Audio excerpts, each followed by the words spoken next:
never driven a Mustang GT, so I get to drive one of the greatest cars of all time on one of the greatest highways in the world.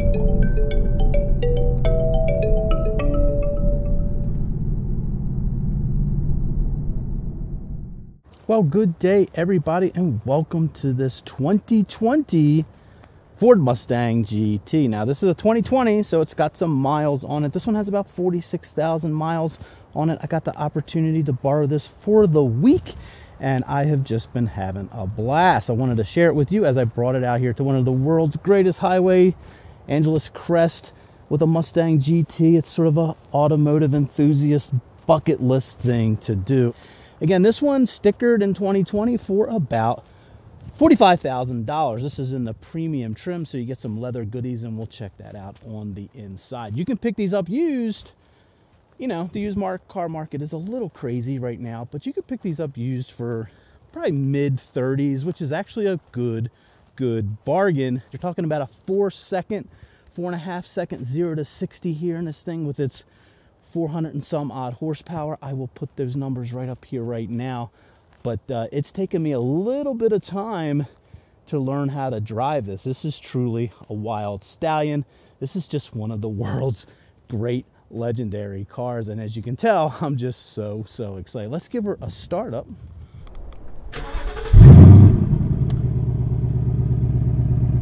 And that right there is what the Mustang GT experience is about. The sounds of this Coyote V8.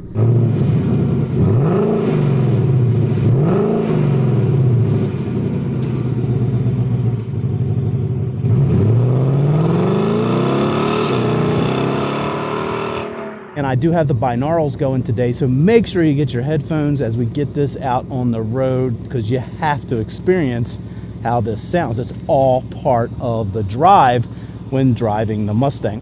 Let's just take a quick look in the trunk here. Actually, a really practical trunk on this car. As you can see, I have a massive suitcase in here right now. You could probably put another one of those in, and you can put the seats down. Very practical. Again, GT for grand touring.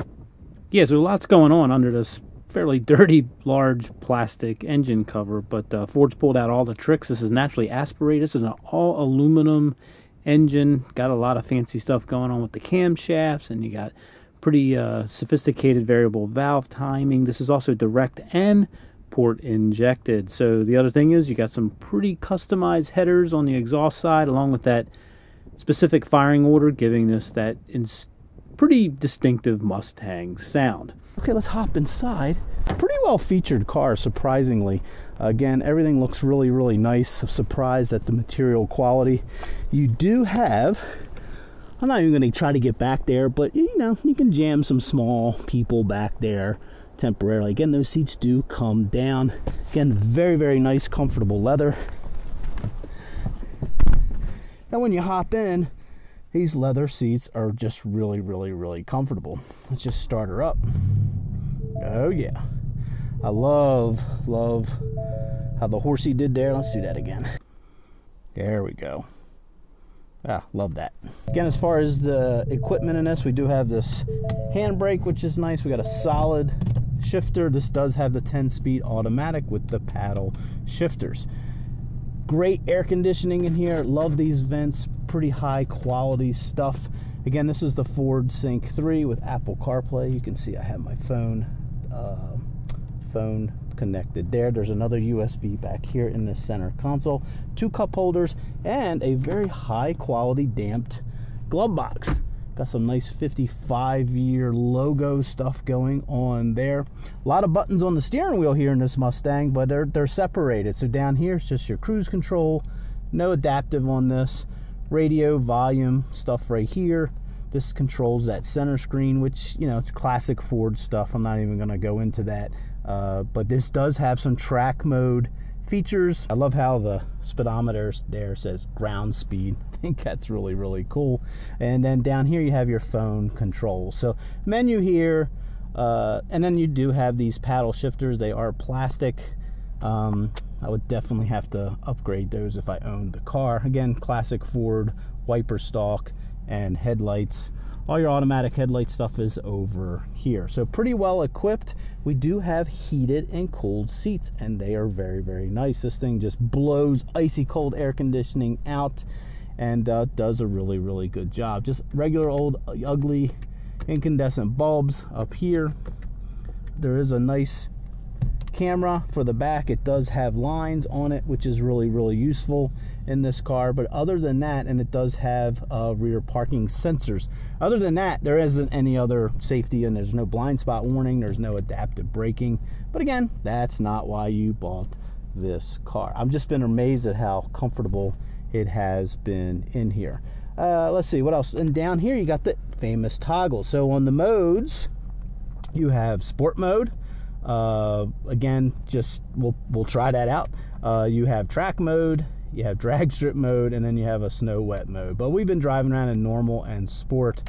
Haven't really tried these out too much. I imagine they changed the stability control, but we'll put that back there. A nice thing is the steering. You can change the steering with a separate toggle switch, and then you can turn the traction control completely off with a simple switch. That's kind of a nice feature. And then finally you have your hazards and your engine stop start. So all in all, really, really nice interior, super duper comfortable. Not a big fan. The leather is nice. This is a nice soft wheel. It's just kind of got that slick leather on it, but that's okay. This does have a 9-speaker stereo. As you can see, some tweeters and some smaller speakers down there in the door. Sounds superb. You know, this is a loud car with that engine. See if you can hear that. Yeah, there we go. That's what it's all about. Anyway, but the stereo, super duper good. CarPlay hooks up really, really nice. There's no wireless charging in here, but this was a 2020. There's no wireless CarPlay either, but usually works pretty good. Sometimes it's a little finicky to get going, but other than that, really, really good. So all in all, this is a very, very comfortable interior. Let's go ahead and do what we came for, and that's get it out on the road. All right, driving the GT. Okay, so just gonna do the slower, windy road first. So a little bit about overall quality. Again, this is a 2-year-old car, 47,000 miles, no creaks, no rattles. I mean, maybe a little bit of flex creak, you know, based on this interior and the body shape and everything, but man, it rides really, really well. It's really, really comfortable. You know, not a lot I can say about these brakes. These are just standard brakes. I'm sure the performance pack makes the brakes ridiculous, especially if you're going to track. But if you're just daily driving this and want to have some fun, these brakes are phenomenal and can scrub off, you know, speed that this thing can generate. Brake pedal feel is really good. If you come out here to Angeles Crest Highway, this is not the area to learn to drive your fast sports car. There are plenty of instances of people who aren't too smart really pushing the limits out here, and they get themselves into some trouble. The road is pretty unforgiving. Again, this is not Angeles Crest. This is just a little spur road off to the Wilson Observatory, and quite fun. You know, you can have a lot of fun on this lot slower road. Now, interesting thing about Angeles Crest is because it was intended to be a full-blown highway, the turns are not that dramatic. They're banked well, and it's really what has made it such a popular road. So I haven't had enough time with this car on roads like this to really even get close to where the, you know, even halfway to the limits. But steering is amazing. It's actually kind of light, even though I do have it on the firmest setting. Now, not a huge amount of feel from the front tires, but with this long hood, it just points where you want to go.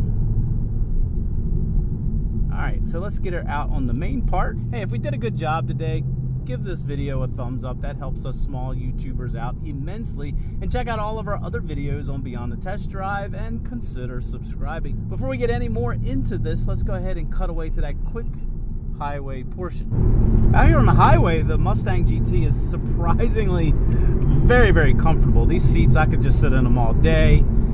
It's not that loud in here. You do have the continual sort of exhaust note, but the engine is just loafing. There's really no issues with, you know, it's kind of silly to talk about power. Let's just...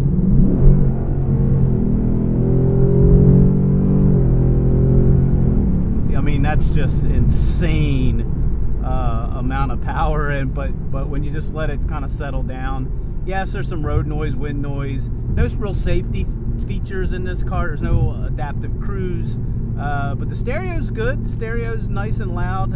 Again, pretty loud cockpit, but this could be a nice cruiser, other than the gas mileage, which it's kind of silly to talk about that. But yeah, a lot of fun out here on the highway. But let's go back to the mountains where this car is meant to be. All right, let's let her rip.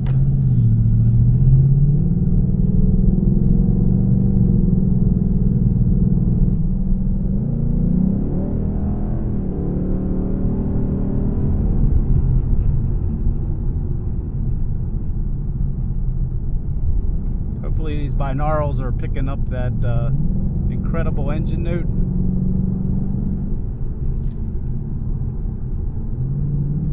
And that's what's so nice about this highway, is there's some nice high-speed portions on it with nice gradual twisties to the right, like this one here. Again, I'm not even close.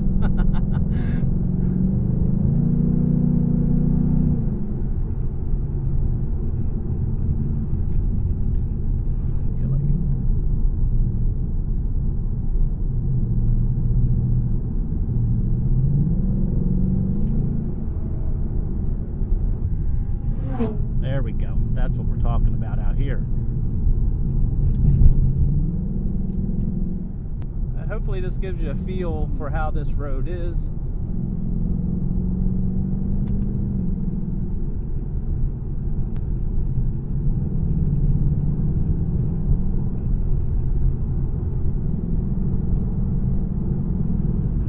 Now we're talking. Hard on the brakes.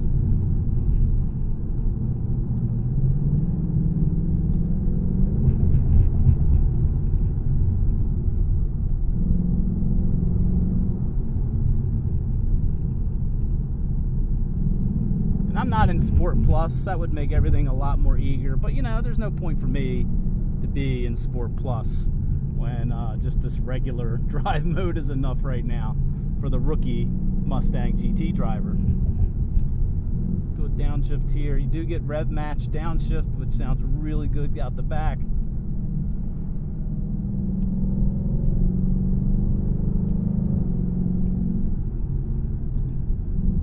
There's a little blip.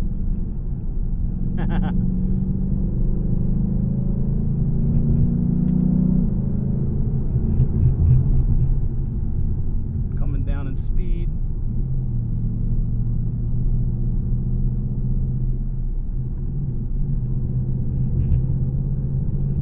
It's a lot of car. I mean, this is a pretty heavy car, but you know, it doesn't feel, you know, I wouldn't call it tossable to the rookie Mustang GT driver or any muscle car driver. I wouldn't call it tossable, but amazingly, it's one of those things that the more I drive it, the more I'm just getting a little bit more confident in pushing it around. Some downshifts.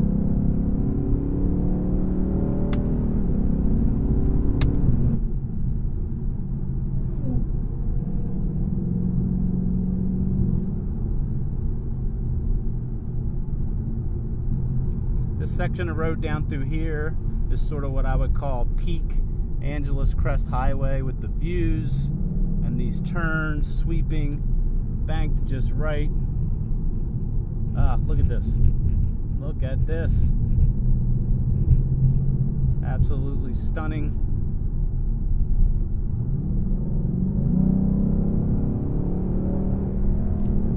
Okay, so hopefully that gives you a sense. Again, I'm not going to didn't really do a solid review of this car. There's a lot of great reviews out there that you can, you know, in the Mustang, what are you going to say? I just hopefully you get a feel for what it's like to drive a muscle car, or even better, what it's like for a newbie to drive a legend on a legendary highway. So let's get this back and wrap it up. This seems about as good a place as any to wrap this up on this Mustang.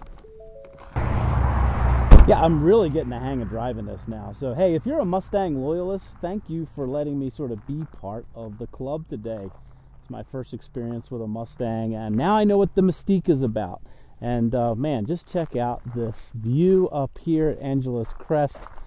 This is sort of automotive Shangri-La. So if you ever get a chance, definitely bring any car up here. Like I said, any car will work up here. So again, I think these make great used values in the $30,000 range. As far as a daily driver, you know, that's going to depend on your gas, your commute distance and consumption. But man, what a weekend car, and long trip, very, very comfortable. So anyway, thanks for coming along today with me on this drive. Again, consider subscribing, and again, have a great day, evening or morning, wherever you are.